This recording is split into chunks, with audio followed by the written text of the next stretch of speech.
अरबाब, आज अम्मी हमें अल्फ मदाद आ से चीजों के नाम सिखाएंगी।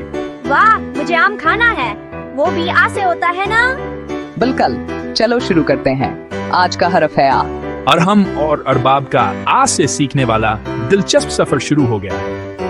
दोनों भाई बहुत खुश हैं और अम्मी उनके साथ हैं।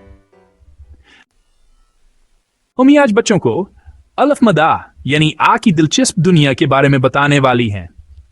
पहला लफ्ज है आम, जो गर्मियों का बादशाह है। आम आते ही मजा आ जाता है। फिर है आटा रोटी के लिए। आटा गूंद कर अम्मी रोटियां पकाती हैं। और आब यानी पानी, जिंदगी की सबसे अहम चीज। अब देखो, ये है आग, मगर याद रखो, आग से दूर रहो। अम्मी ने बच्चों को आ से शुरू होने वाले कई अहम अल्फाज सिखाए। एमी, ये क्या है? ये आलू है, सब्जियों का बादशाह। और ऊपर देखो, आसमान। आसमान नीला और बहुत ऊंचा होता है। आज अरहम और अरबाब ने आलू और आसमान के बारे में भी सीख लिया। वाकई सीखना कितना मजे का है।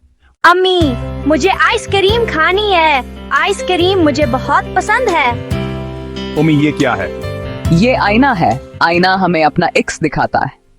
अम्मी, मैं थक गया हूँ। चलो बेटा, आराम कर लो। आराम से सोना सेहत के लिए अच्छा होता है। आम, आटा, आब की बारी। आग से दूरी है हमारी। आलो, आइसक्रीम लाएं। आसमान में ख्वाब सजाएं। आईने में हंसना सीखें। आराम से सब कुछ ठीक है। बच्चों, आ से कितनी जबरदस्त चीजें हैं ना। कल हम सीखेंगे अगला हर्फ। तब तक SM एजुकेट को सब्सक्राइब करना ना भूलें।